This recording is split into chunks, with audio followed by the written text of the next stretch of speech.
Good morning all of you. आज हम sequence and series का लेक्चर 2 पढ़ेंगे। आज का टॉपिक क्या है? Cauchy's integral test. मेनली हमारा पेपर के अंदर 2 मार्क्स में पूछा जाता है। If f of x is continuous positive and decreasing for x is greater than equal to 1 and we will set a of n equal to f of x, then series summation of a of n equal to integral of f of x equal to L. इसमें हम क्या कह रहे हैं? जब हमारी x की value greater than या इक्वल टू 1 होगी, उस कंडीशन पे हमारा जो फंक्शन है वो कॉन्टीन्यूस होना चाहिए, पॉजिटिव होना चाहिए और डिक्रीजिंग होना चाहिए। तो हम क्या कर सकते हैं, हमारा जो फंक्शन है उसको हमारी इन्फानाइट सीरीज के बराबर में रख सकते हैं। देन हमारा जो समेशन ऑफ फंक्शन होगा वो किसके बराबर होगा? इंटीग्रल ऑफ फंक्शन के बराबर। अगर हमारा फंक्शन का इंटीग्रल फाइनाइट हुआ उसका आउटपुट, तो हमारी सीरीज क्या हो जाएगी? कन्वर्जेंट। पर अगर उसका आउटपुट इन्फानाइट हुआ तो हमारी सीरीज क्या हो जाएगी? डाइवर्जेंट। कोचीज इंटीग्रल टेस्ट को हम इंटीग्रल टेस्ट या फिर हम कोचीज मैकलॉरिन इंटीग्रल टेस्ट भी कहते हैं। अभी हम इंटीग्रल टेस्ट के कुछ स्टेप्स पढ़ेंगे कि हम उनको सॉल्व कैसे करते हैं। सबसे पहले हम क्या करेंगे, जो हमारी सीरीज़ है उसकी हम पहली फर्स्ट सेकंड थर्ड टर्म उसकी फाइंड आउट करेंगे। फिर हम चेक करेंगे कि हमारा जो फंक्शन है वो पॉजिटिव, कॉन्टिन्यूस और डिक्रीजिंग फंक्शन है या नहीं है। अगर वो इस कंडीशन को सेटिस्फाई कर जाएगा for x is greater than equal to 1 के लिए, फिर हम क्या करेंगे, हम उसका समेशन करने की जगह हम उसका इंटीग्रल करेंगे 1 टू इन्फिनिटी तक। अगर हमारा जो आउटपुट है, आंसर है, वो हमारा फाइनाइट आया तो हमारा जो सीरीज़ है वो कन्वर्जेंट हो जाएगी। अगर इनफाइनाइट आया तो हमारी सीरीज डाइवर्जेंट हो जाएगी। First question, summation of 1 divide by में एक्स स्क्वायर प्लस 1। हमारी क्या है? इनफाइनाइट सीरीज़ है। तो हम सबसे पहले क्या करेंगे, हम इस सीरीज़ को एफ ऑफ एक्स की फॉर्म में उसको प्रेजेंट कर देंगे। तो हमारा फंक्शन क्या हो जाएगा? 1 में एक्स स्क्वायर प्लस 1। अब हम इससे क्या करेंगे, एक सीरीज़ बना के चेक करेंगे कि हमारा ये पॉजिटिव, कॉन्टिन्यूस और डिक्रीजिंग सीरीज़ है या नहीं है। सबसे पहले हम एक्स की वैल्यू को 1 पुट करेंगे तो हमारी वैल्यू क्या हो जाएगी? 1/2। इसके बाद हम एक्स की वैल्यू रखेंगे 2, 2 2 4, 4 + 1 5, 1/5। इसके बाद हम यहाँ पे एक्स की जगह क्या रखेंगे? 3 रखेंगे, 3 3 9, तो हमारी वैल्यू हो जाएगी 1/10। जैसे कि आप देख पा रहे हो कि हमारी जो सीरीज़ है वो पॉजिटिव है, साथ में कंटिन्यूस है। कंटिन्यूस मतलब कि उसकी हर एक इनपुट के लिए कोई ना कोई वैल्यू है, और साथ में हमारी जो सीरीज़ है वो डिक्रीजिंग है। तो हम क्या कह सकते हैं कि हमारा जो फंक्शन है वो कॉन्टिन्यूस है, पॉजिटिव है और डिक्रीजिंग है for x is greater than equal to 1 के लिए। तो फिर हम इस फंक्शन पे इंटीग्रल टेस्ट अप्लाई कर सकते हैं। इंटीग्रल टेस्ट क्या होता है हमारा, कि हम उस फंक्शन का इंटीग्रेशन करते हैं। हमारा फंक्शन क्या था? 1 में एक्स स्क्वायर प्लस 1 का इंटीग्रेशन 1 से इन्फिनिटी था। जैसे कि आपको पता है 1 में एक्स स्क्वायर प्लस 1 का इंटीग्रेशन क्या होता है? tan inverse x.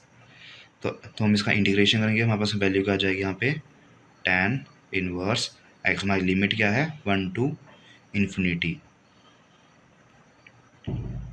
अभी हम इसके अंदर वैल्यू पुट करेंगे तो हमारे पास वैल्यू क्या आ जाएगी? tan इनवर्स इन्फिनिटी माइनस के अंदर tan इनवर्स 1। फर्दर हम इनकी वैल्यू फाइंड आउट करेंगे, जो क्या है? π/2 माइनस में π/4। आफ्टर सब्ट्रैक्शन हमारे पास रिजल्ट क्या आ जाएगा? π/4। As you can see after integration हमारा रिजल्ट क्या है? फाइनाइट है। तो हमारी जो सीरीज़ है ये हमारी सीरीज़ क्या हो जाएगी? कन्वर्जेंट हो जाएगी। नेक्स्ट क्वेश्चन क्या है? Using Cauchy's integral test discuss the convergence और divergence of the series summation of 1 में n raised to power p where p is greater than 0। हमें कोची इंटीग्रल टेस्ट का यूज़ करना है और हमें बताना है कि हमारी जो सीरीज़ है ये कन्वर्जेंस है या डाइवर्जेंस है। जैसे कि उन्होंने हमें पहले बता दिया कि हमें कोचीज इंटीग्रल टेस्ट यूज़ करना है, तो हमें चेक करने की ज़रूरत ही नहीं है कि हमारी जो सीरीज़ है, कि अगर हमारी सीरीज़ पॉजिटिव होगी, डिक्रीजिंग होगी और कॉन्टिन्यूस होगी तो हम उस पर इंटीग्रल टेस्ट लगाएंगे। तो हम डायरेक्ट लिख देंगे, हमारा फंक्शन क्या हो जाएगा? एफ ऑफ एक्स हमारा फंक्शन क्या हो जाएगा? 1 में n raised to power p। अभी हम इंटीग्रेशन करेंगे फंक्शन का, integration 0 to infinity of f of x. हमारा क्या हो जाएगा? अभी इंटीग्रेशन 0 टू इन्फिनिटी 1/n⁴p हमने इस सीरीज को फंक्शन की फॉर्म में लिखा है, तो हम क्या लिख देंगे, f(x) में इसको चेंज कर देंगे। एज यू सी डैट हम इसको क्या लिख सकते हैं, इंटीग्रेशन ऑफ 0 to ∞ 1/x⁻⁻p हम इसको लिख सकते हैं। आपको जैसे बताया हमारे को वेरिएबल की पावर होती है, उसका इंटीग्रेशन क्या होता है, हम उसकी पावर में एक ऐड कर देते हैं और न्यू पावर से उसको डिवाइड कर देते हैं। तो हमारे साथ इंटीग्रेशन क्या हो जाएगा, सबसे पहले हमारी पावर के अंदर एक ऐड कर देंगे और हमारी जो न्यू पावर आएगी उससे हम इसको डिवाइड कर देंगे। हमारी लिमिट क्या होगी, 0 to ∞। As you see that अभी हमें इसके अंदर p की वैल्यू का नहीं बताया, तो हमारा इसके अंदर 3 केस बनेंगे। जब हमारी p की वैल्यू ग्रेटर देन 1 होगी, p की वैल्यू इक्वल टू 1 होगी, एंड थर्ड केस जब p की वैल्यू लेस देन 1 होगी। हमारा फर्स्ट केस क्या है, when p is greater than 1।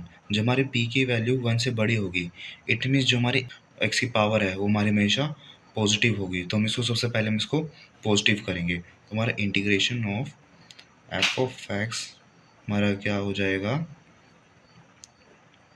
हमारा नीचे वाला टर्म क्या है, कांस्टेंट है, तो हम इसको बाहर निकाल लेंगे। बट हमारी पावर इसके बराबर है और हमारा है पॉजिटिव होगी, तो हम क्या करेंगे, ऊपर और नीचे हम इसको माइनस से मल्टीप्लाई कर देंगे। तो हमारा आंसर क्या जाएगा, -1 डिवाइड बाय में p -1, और हमारा अंदर क्या रह जाएगा, 1/x -p + 1। लिमिट में क्या है, 0 to ∞। हमने इसको पॉजिटिव कन्वर्ट किया तो हमारा क्या जाएगा यहाँ पे +p -1। अभी हम इसके अंदर हमारी लिमिट अप्लाई कर देते हैं। हमारे पास क्या जाएगा, -1 डिवाइड बाय में p -1। अभी हम लिमिट अप्लाई करेंगे 1/में x हम infinity raise to power p -1 minus है 1/में 1p -1। As you know that 1/में इन्फिनिटी हमारा क्या होता है, इन्फिनिटी होता है, माइनस के अंदर 1/में 1 और हमारा कांस्टेंट क्या रहेगा, एज इट इज रह जाएगा। 1/∞ की वैल्यू क्या होती है, 0 - 1। हम इसको -1 से मल्टीप्लाई कर दें, हमारी वैल्यू क्या जाएगी, अब हम इसको -1 से इसको मल्टीप्लाई कर दें, हमारी वैल्यू क्या जाएगी 1/में p -1, जो कि हमारा क्या है, फाइनाइट है। तो फिर जब हमारी p की वैल्यू ग्रेटर देन 1 होगी तो उसके लिए हमारी जो सीरीज है क्या हो जाएगी, कन्वर्जेंट हो जाएगी। सेकंड केस हमारा क्या है, व्हेन p इक्वल टू 1। तो हम पहले फंक्शन का इंटीग्रेशन करेंगे। हमारा फंक्शन क्या था, 1/में n⁻p। अगर हम p की जगह 1 वैल्यू पुट कर दें तो हमारा फंक्शन क्या बन जाएगा, 1/में n, जिसको हम x के फॉर्म में लिखेंगे तो क्या हो जाएगा, 1/में x। इसका हम अभी यहाँ पे इंटीग्रेशन करेंगे। 1/x का इंटीग्रेशन क्या होता है, हमारे पास में log x होता है। लिमिट क्या लग जाएगी, 1 to ∞। हम इसको फर्दर सॉल्व करेंगे, हमारा क्या जाएगा, log of ∞ माइनस में log of 1। log of ∞ क्या होता है, इन्फिनिटी, माइनस में log of 1 क्या होता है, 0। तो इसका ओवरऑल आंसर क्या जाएगा, इन्फिनिटी। अभी हमारी जो वैल्यू है वो क्या है, इन्फिनिटी आई है। इट मीन्स हमारा जो फंक्शन है, जब हमारी वैल्यू p इक्वल टू 1 होगी तो हमारी सीरीज क्या हो जाएगी, यहाँ पे डाइवर्जेंट हो जाएगी। थर्ड केस क्या है, p इज़ लेस देन 1, मतलब p की वैल्यू 1 से छोटी होगी। जैसे मैं दिख पा रहा है -p + 1, इसका मतलब क्या है कि हमारी वैल्यू p की वैल्यू पहले से नेगेटिव है, तो हम इसमें डायरेक्ट लिमिट अप्लाई करेंगे। तो हम क्या करेंगे, infinity raise to power infinity हमारा क्या होता है, इन्फिनिटी होता है, और हमारा समथिंग, और यहाँ पर हमारे पास वही वैल्यू आ जाएगी। जब हम इन्फिनिटी से कुछ माइनस करेंगे तो हमारा आंसर क्या आएगा, इन्फिनिटी आएगा। तो फिर अगर हमारी वैल्यू लेस देन 1 होगी p की, तो हमारा जो फंक्शन होगा, जो हमारी सीरीज़ है वो हमारी क्या हो जाएगी, डाइवर्जेंट हो जाएगी। Thanks for watching. If you have any doubt, you can comment down in the comment box. Thank you.